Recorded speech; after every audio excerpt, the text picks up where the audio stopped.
வணக்கம். இன்றைக்கி மஷ்ரூம் குழம்பு எப்படி வைக்கிறதுன்னு பார்க்கலாம். இப்போ அதுக்கு தேவையான பொருட்கள் வாங்க பார்க்கலாம். காளான் 300 கிராம், ஒரு முடி தேங்காய், சின்ன வெங்காயம் 1 கப், பூண்டு ஒரு பூண்டு உரிச்சிக்கோங்க, 2 பச்சை மிளகா, இஞ்சி பூண்டு பேஸ்ட்டு, இதில் குழம்பு மிளகாத்தூள் 1.5 ஸ்பூன், 1 டீஸ்பூன், மல்லித்தூள் 1 டீஸ்பூன், மிளகு சீரகம், பட்டை, லவங்கம், சோம்பு, கசகசா போல், தேவைக்கேற்ப உப்பு, கொத்தமல்லி, கருவேப்பிலை, ஆயில், தக்காளி 1. இப்போ இது இப்போ ஒரு கடாயை வச்சு இந்த ஸ்டவ் பற்ற வைக்கலாம். கடாய் காஞ்சிருச்சு. இதில் 1 டீஸ்பூன் ஆயில் விட்டுக்கலாம்.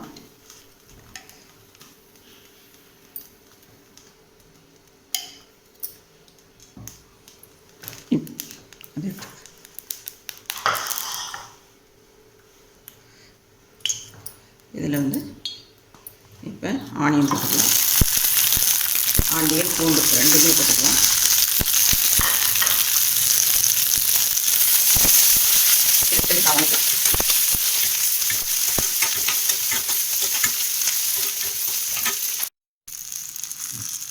இது வணங்குறப்ப தக்காளியும் கூட ஒரு ஆட் பண்ணிக்கோங்க.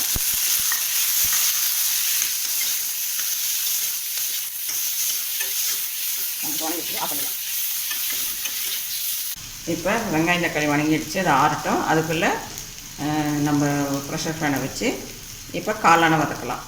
குழம்புக்கு ரெடி பண்ணலாம். இப்போ ப்ரெஷர் ஃபேன் காஞ்சிடுச்சு. இப்போ அதில் ஒரு 4 டீஸ்பூன் எண்ணெய் ஊற்றணும். எண்ணெய் காஞ்சோடனே இப்போ காளானை போட்டுடலாம். எண்ணெய் காஞ்சிடுச்சு.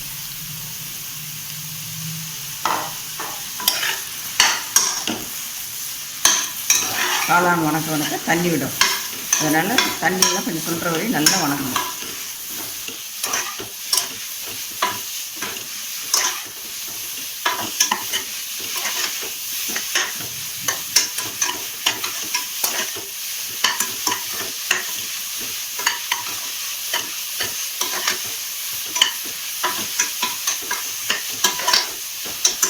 இப்போ இது சிம்மில் வச்சு விடுங்க. அது பாட்டுக்கு வணங்கிட்டு இருக்கட்டும்.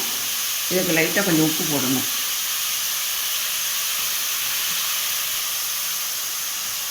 காளானுக்கு தேவையான உப்புகள் போட்டிங்கன்னா முடிஞ்ச வரையும் எல்லாம் கல் உப்பு யூஸ் பண்ணுங்கள், ரொம்ப நல்லது. இதை போட்டுட்டோம். இப்போ நம்ம மசாலா அரைக்க போகலாம். மிக்சியில் தேங்காய் கொஞ்சம் ஆட் பண்ணிக்கணும். தேங்காய் போட்டுக்காங்க போகிறோம். இப்போ அந்த மசாலா பொருள் எல்லாம் போடணும். அது இந்த மசாலா பொருட்களையும் அப்படியே ஆட் பண்ணிக்கோங்க. ஆட் பண்ணி தண்ணி விட்டு நைஸாக அரைச்சிக்கோங்க.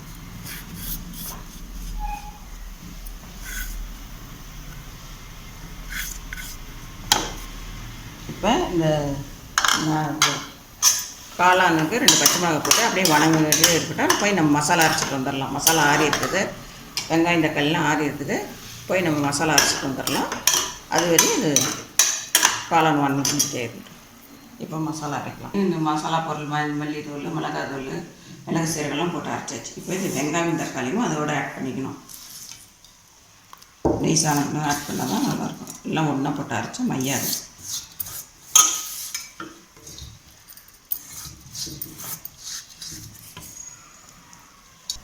இப்போ இதெல்லாம் அரைச்சாச்சு. இப்போ காளானோட அதை ஆட் பண்ணிடலாம் குழம்பு.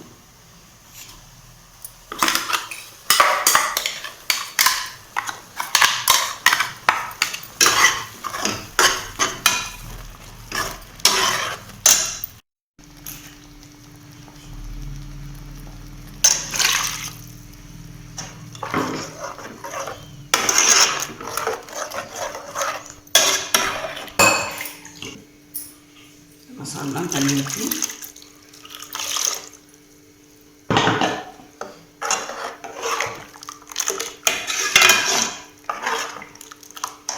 விட வேணால் நம்ம தனியாக வச்சுக்கலாம். கொஞ்சம் திக்காக வேணுங்கிறப்போ கொஞ்சம் கெட்டியாக கூட வச்சுக்கலாம்.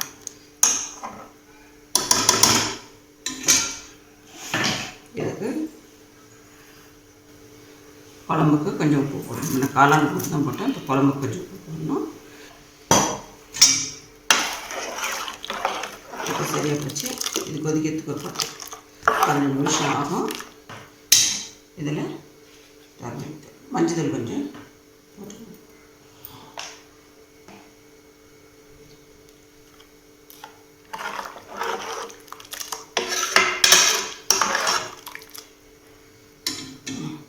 கொதிக்கணும். குழம்பு வச்சிச்சு. இப்போ கொத்தமல்லி கருவேப்பிலை போட்டுக்கலாம்.